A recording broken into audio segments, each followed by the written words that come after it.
Bienvenue sur cette vidéo où on va parler du bouton, voilà juste ici, voilà du petit bouton dans le menu, voilà pour voir un peu ce qu'on peut faire tout ceci. Donc on va déjà se créer le petit canevas, voilà qui se situe juste ici où on a un canevas qu'on déplace juste là. Du coup on a le petit canevas, ensuite on déplace le bouton comme je l'ai fait, on va le renommer en modif texte. Voilà. Bon, en principe, il faudrait plus mettre un petit tiret du 8 et texte comme ceci. Voilà. Et ensuite, là, on a notre petit bouton. Voilà. Donc, le bouton, on peut aussi lui donner un texte qu'on peut placer dessus. Voilà, très simplement.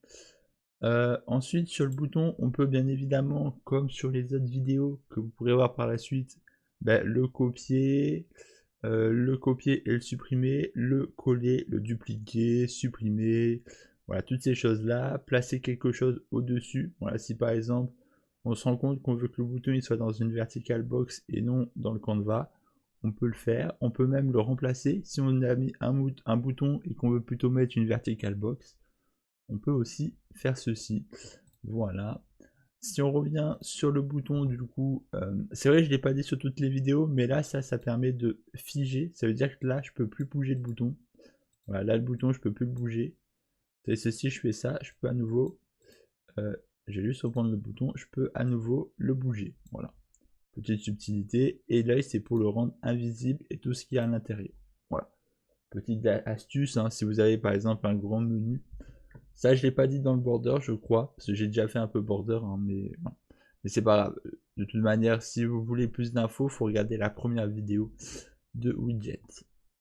Ensuite, ici, bien, on a la possibilité, comme les autres, de choisir l'ancrage. Donc, si ça s'ancre sur la gauche, la droite, si ça se s'ancre en bas à droite, en bas à gauche, en bas à gauche, en haut à droite, voilà. Si ça s'ancre sur toute la page, ça voudra dire que en left ce sera toujours cette distance, ça toujours, voilà. Moi je vais l'ancrer sur le haut et je vais mettre le bouton juste ici, voilà, en haut, très simplement. Donc en position, là on va mettre 125 sur l'axe DX. Sur l'axe DY, je vais arrondir à 100, voilà. Donc on va voir ça descend, voilà, ça c'est l'axe DY et ça DX. Je vais mettre 50. Voilà. Et si on met ici size, ça nous permet de prendre tout le texte. Voilà. Que le bouton il entoure tout le texte. Donc ça peut être intéressant. Si on est dans une vertical box, c'est plus compliqué.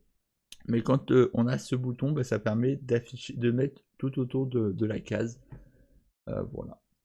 Ensuite, l'alignement, tout ça, il n'y a pas besoin. Ça, c'est l'ordre si on veut que ce soit mis en premier plan ou je ne sais quoi. Ensuite, on a bien évidemment le style, voilà, donc avec normal. Donc ça, c'est la couleur de base. Si je mets par exemple du rouge, on voit que ça devient rouge. Si je mets du bleu, ça devient bleu, enfin bleu-violet là. Ça, c'est quand on a la couleur de base. Ça, c'est quand on passe dessus. Voilà, donc là, je vais par exemple mettre du rouge. Voilà, je vais mettre par exemple du rouge. Ce qu'on va faire ici, c'est venir dans la map, faire clic droit, level, que vous allez sauvegarder, voilà. Et voilà, donc là vous sauvegardez la level, vous marquez, vous le placez là où il faut, vous faites ceci, open level, et vous faites create widget, add viewport, control là, pour pouvoir afficher le widget. Je fais vite, mais vous avez la vidéo menu principal, enfin faire le widget qui vous explique. Et là, si je passe dessus, on voit bien que ça passe à rouge. Voilà, très simplement. Si je viens prendre par exemple le second qui est presse, là pour presse, je vais mettre par exemple du vert. Voilà. Et là, on va passer dessus. Et si je clique, ça devient tout vert. Voilà, là je clique, c'est vert. Voilà. Ça permet de différencier. Bon, après, il faut faire des couleurs non plus stylées. Là, c'est sûr, ça fait des différences trop flagrantes. Mais après, c'est à vous de voir. Voilà. Là, on peut changer aussi la vision. Voilà. De normal foreground, de hot, tout ça. Ça, je vous laisserai voir. C'est pour changer un peu le fond de texture, la manière un peu d'afficher tout ça. Là, c'est le padding. Si vous voulez une certaine distance. Voilà. entre le texte et tout ça, quand c'est pressé, quand c'est normal. Là, c'est pour le son.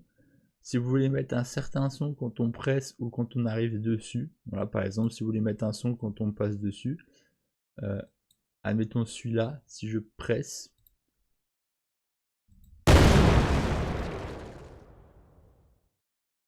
voilà, on peut voir qu'il y a eu une petite explosion, voilà. Bon, je vais juste l'enlever pour pas que ça nous le refasse.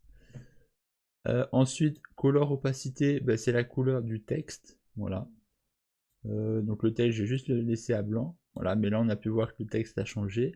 Là, c'est la couleur du coup ben, du border, voilà, comme ceci. On peut mettre comme ça pour le border, comme ça fait un aspect violet comme ça, et on a toujours le tout. Donc du coup la couleur ça simule un peu les deux, hein. Ça prend le bleu et avec le rose, et ça fait, parce que là on voit que j'ai mis du rose, hein, et là on voit qu'il n'y a pas le rose, c'est parce que ça prend les deux couleurs et ça fait un petit mélange. Voilà, c'est pour ça que ça fait des mélanges avec toutes les couleurs, donc on peut vraiment avoir des couleurs vraiment très variées. Voilà, donc ça c'était pour ces éléments-ci, tout ceci on est bon. Ensuite, l'interaction, on n'a pas vraiment besoin de le voir aujourd'hui, hein, ça il n'y a pas de problème, l'accessibilité non plus. Ensuite, on a le tooltip. Donc là, par exemple, si on a un bouton, on peut indiquer quelque chose de plus précis, par exemple,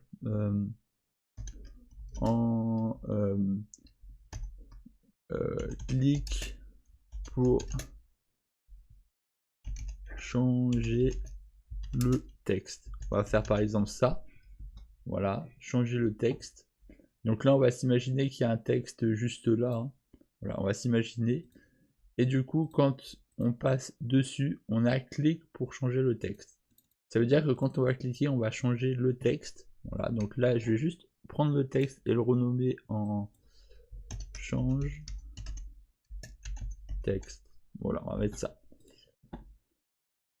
Voilà, du coup, on revient sur le bouton. Voilà, ça nous donne ça. Là, enable, ben, ça permet que si on coche et que je lance, et bien là, je ne peux plus cliquer. On voit que là, je ne peux plus cliquer et quand je passe dessus, bah, ça détecte pas. Donc ça peut être utile si jamais vous voulez faire des niveaux où faut débloquer certaines choses. Par exemple, on peut avoir le bouton, mais il n'est pas débloqué. Voilà, ça peut être intéressant pour faire des éléments bloqués comme ça en jeu. Et si on voit que je recoche, bah là, on peut à nouveau cliquer. Voilà, petite chose qui peut être intéressant. Ensuite, la visibilité. Donc là, si je mets idle, bah, ça rend invisible. C'est invisible. Et si je remets visible, on voit bien que ça devient à nouveau visible. Voilà, très simplement. Donc ça, c'est pour la visibilité. Les autres, vous en préoccupez pas. Le plus important, c'est idle et visible. Voilà. Ensuite, on peut prendre le bouton et on peut continuer. Donc là, ça, c'est l'opacité. Voilà, si on veut que ce soit un peu visible ou pas. Advanced, ça permet du coup, au lieu d'afficher le texte, bah, d'afficher par exemple un autre widget.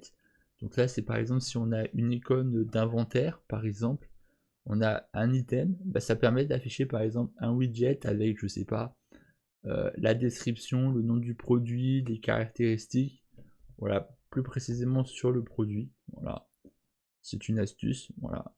Je crois que je vous l'ai pas encore montré, mais dans les vidéos qui suivent, j'aurai sûrement une vidéo qui le montrera. C'est pour ça, pensez bien à suivre toute la série, comprendre les widgets, parce que peut-être qu'il y a des choses que je pourrais corriger, ou je pourrais revenir sur certaines choses dans un autre projet, ou peut-être vous montrer certaines choses dans un autre projet. Voilà, parce que j'ai pas envie non plus de vous montrer tout ce qu'on peut faire avec les boutons sur cette vidéo. J'ai envie aussi que vous puissiez apprendre avec d'autres éléments. Par exemple, le bouton dans une vertical box, bah, ce sera quand on fera la vidéo vertical box et horizontal box, pour que vous puissiez vraiment avoir une mise en situation plus poussée. Voilà. Après, vous pourrez aussi voir la série des boutons en action. Voilà, donc pensez bien à voir un peu toutes les séries pour voir aussi la mise en pratique. C'est pour ça que je fais pas trop de mise en pratique sur cette vidéo, mais plus de la théorie, de la vision. Ensuite, bah, transform, ça c'est pour si on veut élargir, mais là on voit que ça change pas le texte, hein, c'est juste le bouton sans ce qu'il y a à l'intérieur, donc du coup c'est pas forcément très joli. Donc après ça dépend ce que vous voulez faire, mais ça peut être utile, voilà. Ça pas besoin, pas besoin, pas besoin, pas besoin, voilà. Et ensuite, ici, on a encore des boutons. Donc, on a par exemple le on-click. Donc là, si on clique dessus, voilà. Donc, cliquer, c'est on clique, donc on appuie, on lâche, ça fait un clic. Et quand c'est pressé, bah, c'est juste quand on laisse appuyer sur le bouton. Voilà, c'est la petite différence entre clic et pressé. Ensuite, bah, relâche, c'est quand on relâche. Et là, c'est quand on fait les deux en même temps. Donc, clic, c'est quand on presse et relâche en même temps, ça fait une action. Ensuite, bah, ça c'est quand on passe dessus et quand on sort dessus.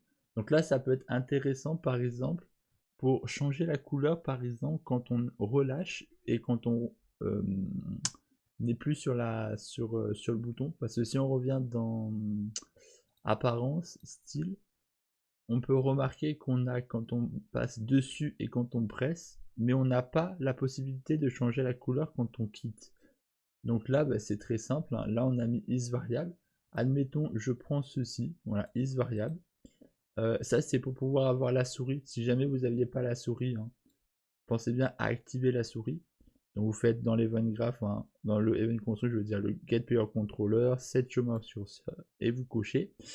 Là, on fait par exemple set color. Voilà, set background color. Et là, on peut par exemple choisir une couleur. Par exemple, bleu. Voilà. Comme ceci. Et là, j'ai juste à faire en sorte que quand je quitte, voilà, ben, je mette cette couleur. Voilà. Alors, je crois que ça s'est pas pris en compte. Ah oui, parce que ça restait dans le noir. Je vais mettre du bleu, bleu, bleu. Bleu foncé comme ça. Je vais mettre 0. Je vais mettre 1. Voilà, ça va être du bleu, bleu. Voilà, on va faire comme ça, du bleu, bleu. Là, si on regarde, c'est violet. Si je passe dessus, c'est rouge. Et là, c'est bleu, bleu. Voilà, donc je vais vous remontrer. Hein. Là, c'est du violet. Je passe dessus, ça devient bleu. Et je clique, c'est vert. C'est pas du tout vert. Bon, bref. En tout cas, voilà, ça permet de changer. Si je fais presser, ben, on peut du coup mettre aussi une couleur. Par exemple, verte cette fois-ci. On va mettre green, on va mettre 1. Et là, je vais mettre 0. Voilà. Je vais mettre peut-être du vert un peu foncé. Voilà. Là, si je fais ça, ça nous donne du violet, du rouge, du bleu et du vert. Voilà. Bon, après, bien évidemment, là, ça perd sa couleur pour la simple et bonne raison que dès qu'on prend une couleur à partir de ça, ça ne prend plus en compte ces couleurs-là. Voilà, donc c'est important de bien savoir ça. C'est soit on fait les couleurs à partir de là, soit on les prend à partir de là. Et dès qu'on change la couleur à partir de ces éléments-ci, ben, les couleurs ici ne sont plus accessibles. Voilà. Donc il faut les refaire manuellement ici. Voilà, bon. Ensuite, ce qu'on peut faire, ben, c'est quand on clique, et bien là, à ce moment-là, ce qu'on peut faire, c'est prendre ce texte qui est vide, qui est par défaut avec TextBlocks. On va le mettre en isVariable. Et ce qu'on va faire, c'est qu'on va le prendre. On va faire un set text. Voilà, je crois que c'est celui-là. Je crois que j'en ai pas d'autre. Hein. Set text, je crois que c'est bien celui-là. Hein. Ah non, c'est celui d'en dessous, ouais, set text. Et là, je vais mettre tu. Bien joué. Bien joué. Voilà. Là, si je clique, on a bien joué qui apparaît. Voilà. Après, bien évidemment, on peut aussi faire en sorte qu'au lieu que ça fasse ça, ben, ça nous fasse par exemple un open level, par exemple. On va prendre by référence. Hein. Et là, on va faire appel par exemple au au third person map, je veux dire. Voilà, donc c'est pour ça que je vous ai dit de créer une autre map, c'est pour pouvoir faire ça. Sinon après on a quand même d'autres maps avec le starter content si vous l'avez pris. Et si je fais ça et que je clique, hop, on attend quelques secondes et là on voit bien que ça nous emmène sur la map. Alors vous ne vous préoccupez pas du menu, c'est parce que j'ai fait d'autres tests, c'est pour ça que j'ai ce menu. Mais normalement vous n'avez pas les boutons et le texte. Hein. Voilà, c'est juste moi qui ai créé un menu, ça vient d'une précédente vidéo, donc ne vous prenez pas en compte ceci. Mais voilà, là on arrive sur la map. Voilà, très simplement. On peut arriver aussi sur une autre map, par exemple si je prends, je sais pas, le starter map. Donc du coup, vous faites clic droit, add feature pack ici, vous faites content et starter content, comme ça vous faites add au projet. Et là, si vous lancez et que vous faites charger, on va juste attendre quelques secondes, mais normalement ça devrait nous charger. Voilà. Bon là, il faut le temps que la map se charge parce que je pense qu'il y a pas mal de ressources. Voilà. Alors attendez, je vais juste couper le son. Je vais faire pas plus de bruit. Voilà.